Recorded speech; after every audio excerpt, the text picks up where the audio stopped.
Bueno, doctor Iván Darío González Ortiz, muchísimas gracias por atender a Noti 360. Fernanda, muchas gracias a ustedes, a Noti 360 por la invitación. Es un gusto estar acá. Doctor, desde su experiencia, usted fue viceministro de Salud, y para que la gente lo entienda, ¿en qué estado se encuentra el sistema de salud en Colombia en estos momentos y cuáles, desde su criterio, podrían ser los tres principales problemas que tiene hoy? Yo creo que la palabra es caos. Es caótico. Desafortunadamente es un caos que se hace invisible. Porque es difícil contar todas las personas que están sufriendo, que les faltan medicamentos, que no tienen cirugías, que les hacen falta consultas. Entonces, para mí la palabra es caos. Estamos en un caos, en el peor momento de la salud para varias generaciones de colombianos, por lo menos de 1993 para acá. ¿Cuáles son los tres problemas principales? El más dramático y el más trágico es la ausencia de acceso. Es decir, la gente no está pudiendo ir al médico, no está pudiendo reclamar medicamentos, no está pudiendo obtener cirugías, tienen tratamientos interrumpidos para cáncer, para enfermedades de alto costo. Y yo creo que eso es lo más dramático. Lo segundo es que estamos perdiendo capacidades. Es decir, se han cerrado en estos últimos 4 años, Fernanda, más de 4.200 servicios de salud o clínicas. Eso es una pérdida impresionante. Y sumado a eso, cerca de el 60% de la población en Colombia está en aseguradoras de salud privadas, pero intervenidas por el gobierno. Entonces, hemos perdido capacidades. Estoy seguro que la reducción en el acceso tiene todo que ver con la pérdida de capacidades. Y la tercera tragedia es que no tenemos los recursos disponibles para pagar por esos servicios.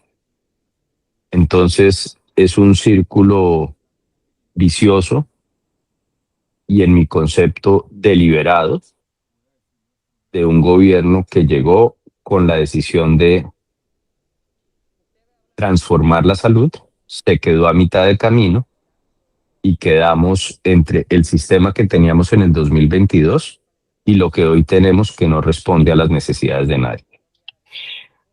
Doctor, pero usted ha dejado prácticamente la función pública no hace tanto tiempo, ahora 6 años. ¿Cómo puede deteriorarse tanto el sistema de salud desde el 2020, ¿no? Que usted dejó de ser viceministro de Salud hasta hoy? ¿Qué tipo de decisiones pueden ser tan drásticas o tan impactantes como para que se llegue a una crisis como la de estos días, de este tiempo que se están viviendo? Yo tuve la oportunidad, Fernanda, de estar al frente del ministerio durante unos meses sin que hubiera ministro. Es decir, actué como ministro encargado del inicio de la pandemia y actué como viceministro cuando tuvimos la mayor crisis de migración de Venezuela hacia Colombia. Y en ambos casos, tanto en la pandemia como en esa crisis de migración, el sistema de salud funcionó. Acá no vimos esas imágenes de personas haciendo fila para morirse, o acá a todo el mundo se le atendió.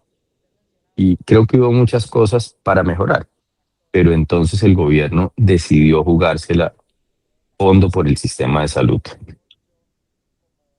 Las decisiones las quieren marcar en algo muy colombiano, que sus usuarios o sus visitantes deben conocer mucho mejor que el sistema de salud, y es una novela de Gabriel García Márquez que se llama La crónica de una muerte anunciada. Durante la campaña, el entonces candidato Petro prometió acabar con las aseguradoras, y eso minó la confianza del sector salud. en cuanto subió al gobierno, desfinanció los recursos que se utilizan para pagar los medicamentos de alto costo. Y eso tuvo un impacto profundo. Estamos hablando de los primeros 6 meses de gobierno. Ahí empezó a haber problemas. Posteriormente, de manera hostil, se tomaron el gobierno de la aseguradora más importante del país, que tiene, en este momento tiene muchos millones de habitantes, muchos millones de usuarios. En ese momento tenía unos 12 u 11 millones. ¿Y por qué digo se tomaron? Porque era una empresa que se había creado en el año 2007 o 2008, si la memoria no me falla, con mayoría privada. 50+1 de las acciones eran de entidades privadas y por ende el gobierno siempre fue un gobierno desde lo privado que logró soportar el primer gobierno del presidente Uribe, perdón, el segundo gobierno del presidente Uribe, el primer y el segundo gobierno del presidente Santos y el gobierno del presidente Duque. Cuando llega el presidente Petro, instala como presidente de la Junta al viceministro que estaba liderando en el Congreso una reforma. Y esa decisión tuvo un impacto profundo en una cuarta parte o una quinta parte de la población. Posteriormente, el gobierno jugó en el Congreso la opción de reducirle el riesgo a las aseguradoras e incrementarles su compensación.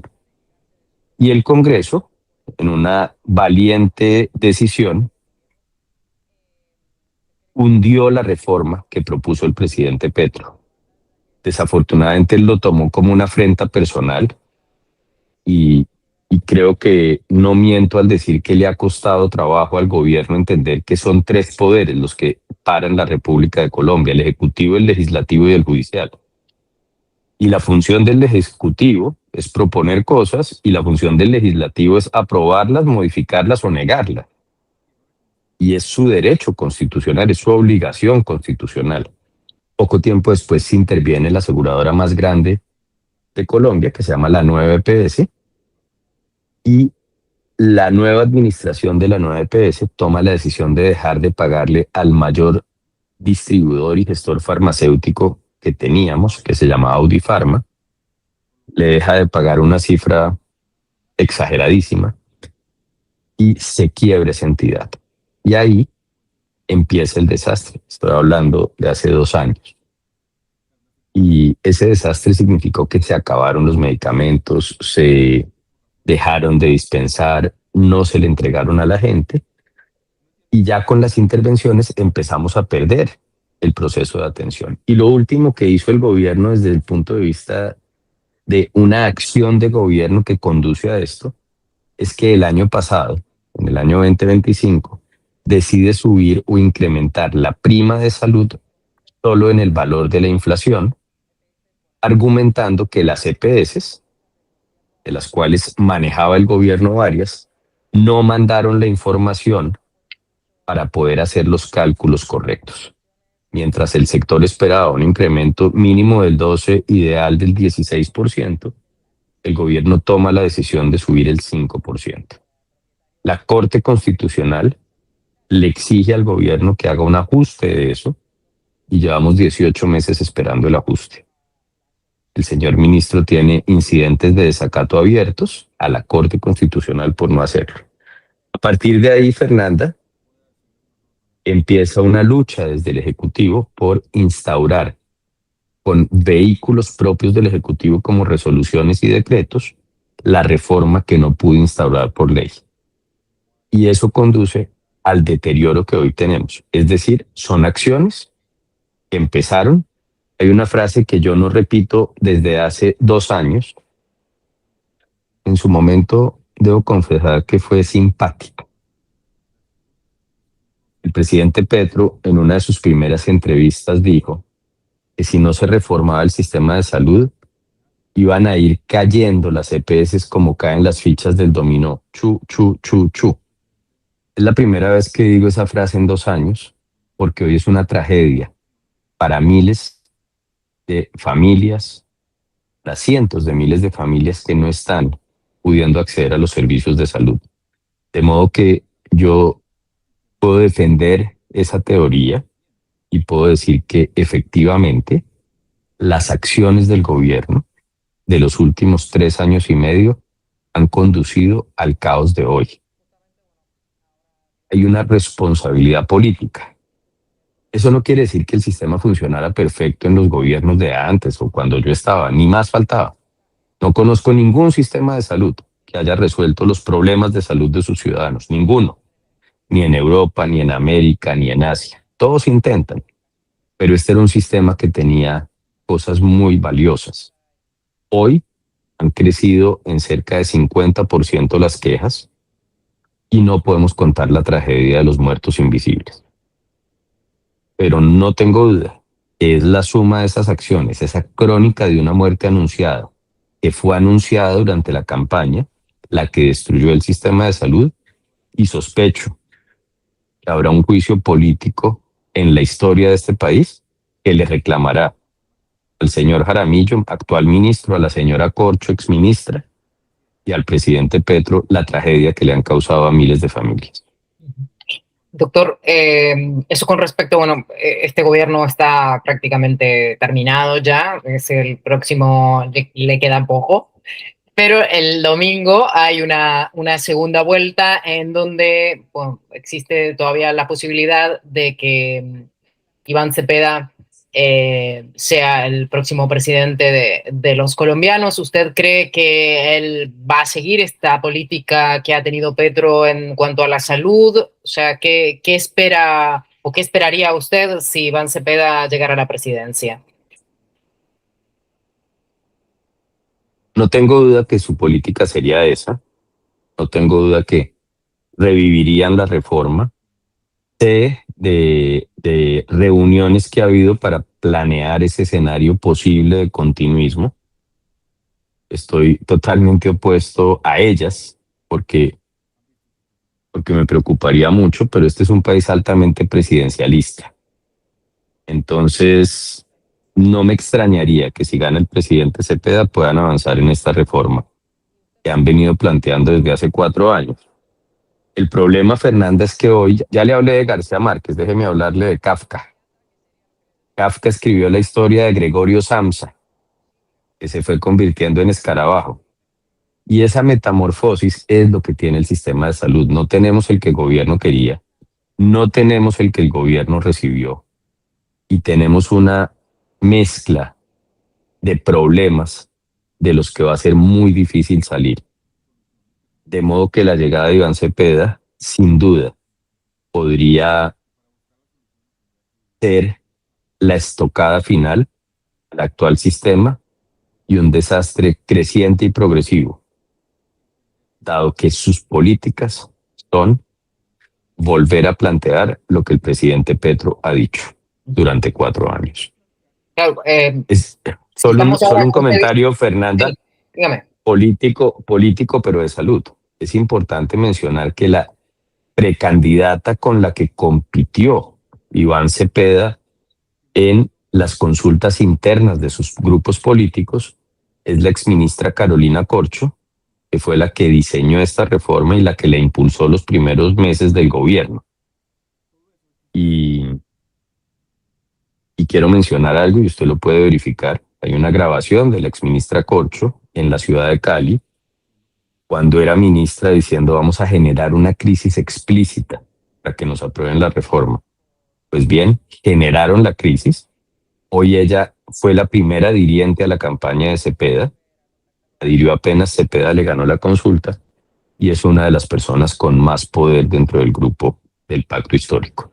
Por lo tanto, no tengamos duda, ninguna, que si gana Iván Cepeda, volverá el planteamiento de reforma para cambiar y hacer un borrón y cuenta nueva que traerá dolor, muerte y tragedia a miles de familias en Colombia. Justamente eso le quería preguntar, si ahora considera usted que estamos en un caos, ¿qué, qué puede pasar o qué situación sería peor que el caos que se está viviendo ahora, ¿no? Si se continuara con la política de Petro, ¿qué pueden esperar los colombianos con respecto a su sistema de salud? ¿Cuál sería el escenario? La historia que yo contaría es una historia dolorosa. ¿Qué hizo la Ley 100, Fernando? La Ley 100 de 1993 transformó la plata con la que subsidiábamos hospitales en subsidios para las personas. Déjeme hacerle esta historia, que varios en Colombia me han oído. Imagínese un pueblo de 10.000 habitantes con un hospital. Antes de la Ley 100 de 1993 le dábamos 10.000 millones de pesos al hospital para que atendiera a los 10.000 habitantes. ¿Qué hizo la Ley 100? En vez de darle 10.000 millones de pesos al hospital, le dio 1 millón de pesos a cada uno de los 10.000 habitantes. Y para eso creó las aseguradoras que administraran esa plata.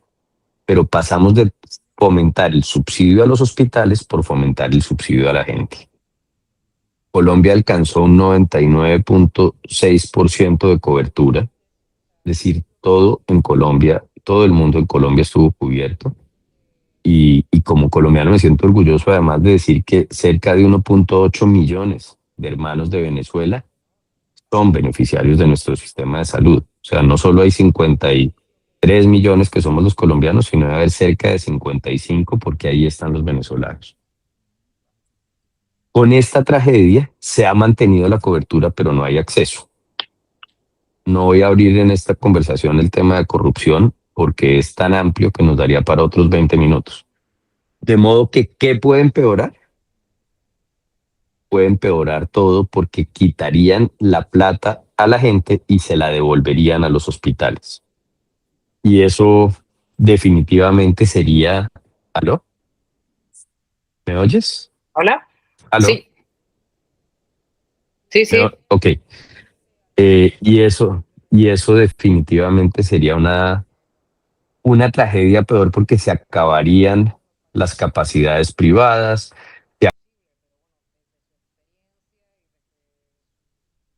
Hola, ahora sí que no lo escucho, se ha quedado congelado. No sé si me escucha. Hola, hola.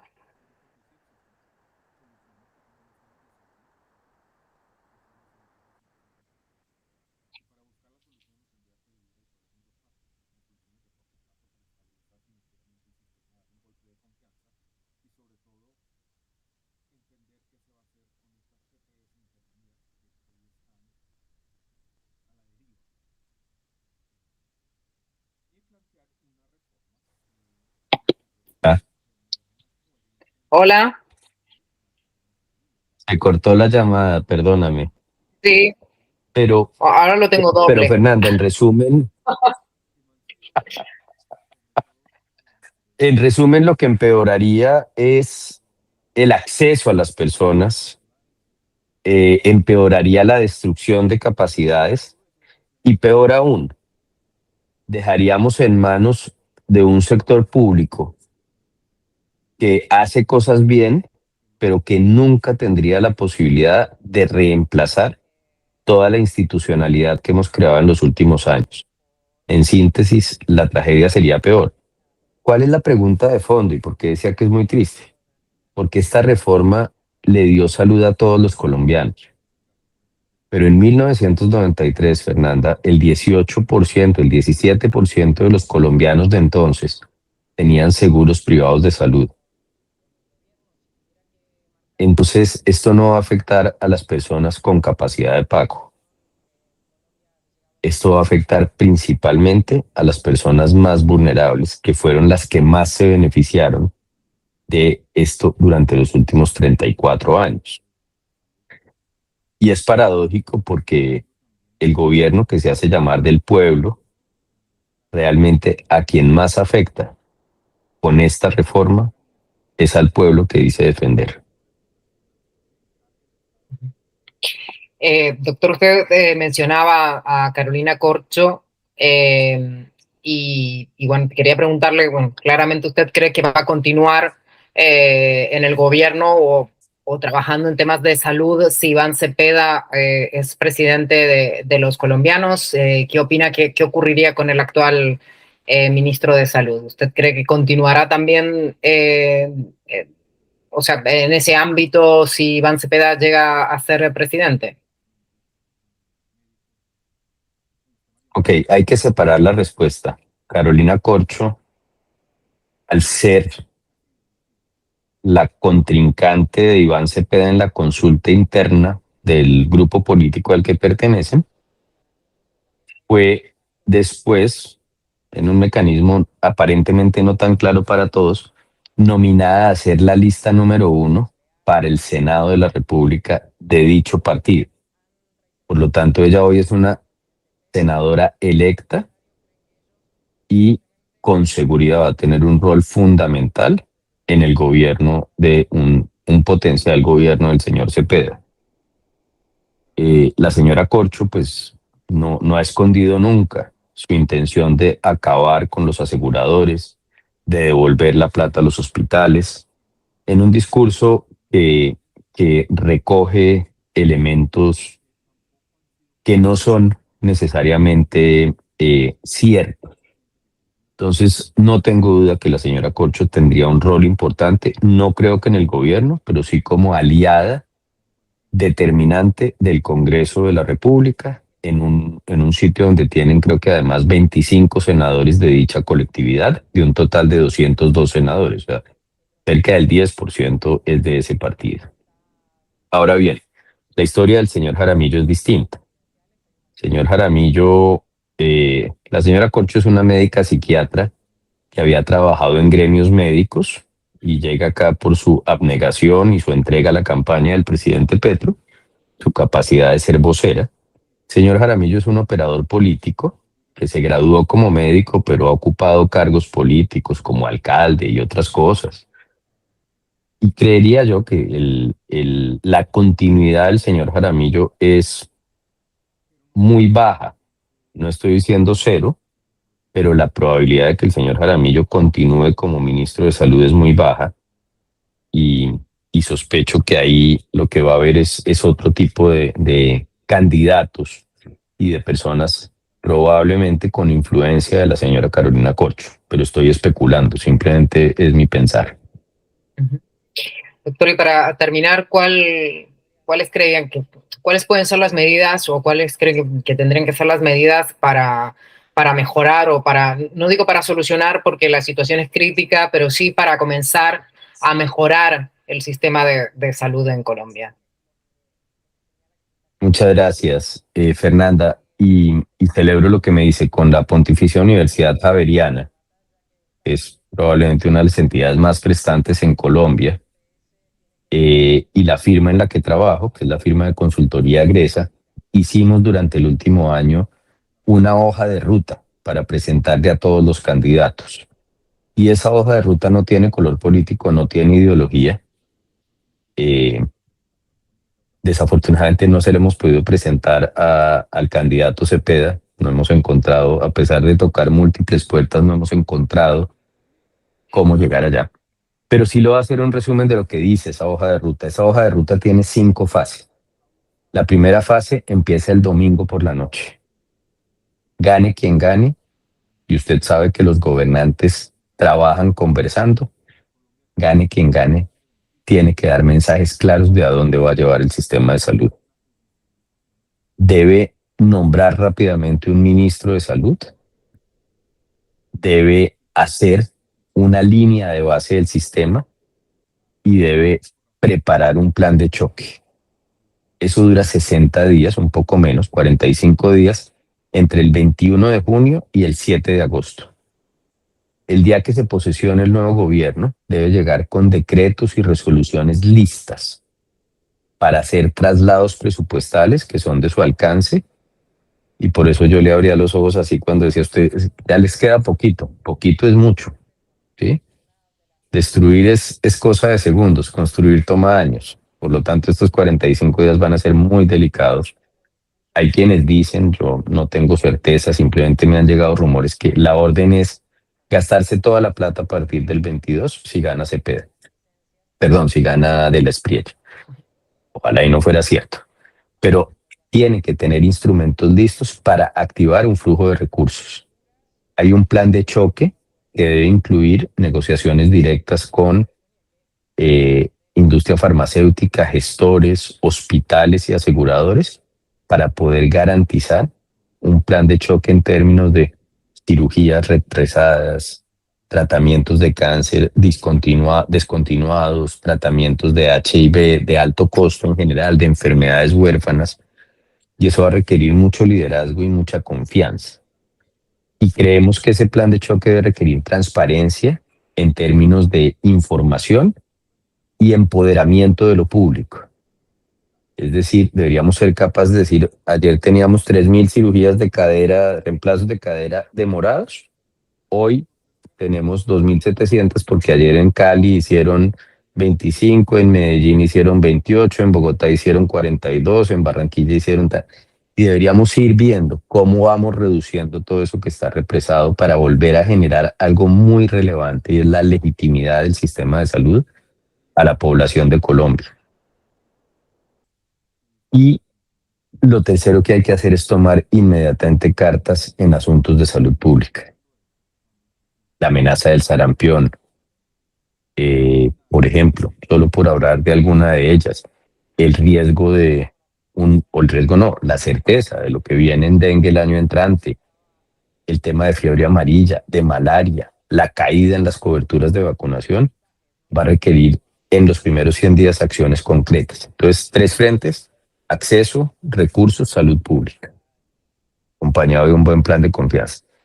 Y apenas pasen los 100 días, que es un indicador político que se usa, debe venir una fase de estabilización del sistema, haciendo ajustes retrospectivos de la prima, que la Corte los ha exigido y este gobierno no los ha hecho, y buscando mecanismos para garantizar estabilidad.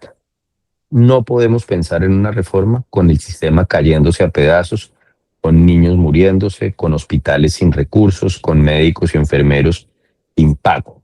Necesitamos estabilizar el sistema.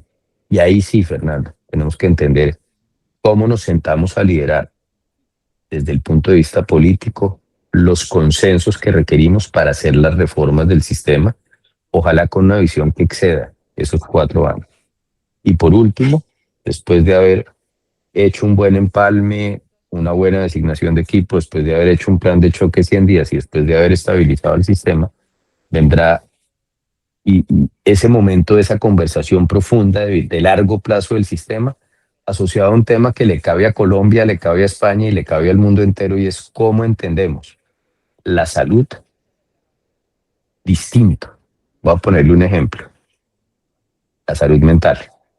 Creemos que la salud mental es un problema de los servicios de urgencias, es un tema de educación, del sector de la educación. Creemos que los accidentes de tránsito son un problema del sector salud, realmente son un problema del sector de la movilidad. Creemos que la mala calidad del aire de las ciudades donde vivimos es un problema del sector salud, realmente hay que entender cómo mejoramos el aire. Creemos que la mala calidad del agua es un problema del sector salud, hay que mejorar el agua, hay que mejorar la vivienda, hay que mejorar una cantidad de cosas. Pero en Colombia ha mejorado más el sistema de salud que los determinantes sociales. Entonces necesitamos avanzar en eso para estar seguros que podremos crear salud distinta para el futuro y crear salud para el desarrollo. Esa es la hoja de ruta. Con mucho gusto se la puedo hacer llegar para que ustedes la tengan y la podamos difundir. Ha sido un esfuerzo enorme desde Gresa, de la Universidad Javeriana, conversaciones abiertas en varias regiones del país, con evidencia, con temas que plantean una política pública que se sale de la emoción y se para en el dato y se para en las propuestas de converger hacia el bien común. Bueno, doctor, muchísimas gracias y bueno, esperemos que todo se solucione. Muchas gracias, Fernanda. Feliz tarde.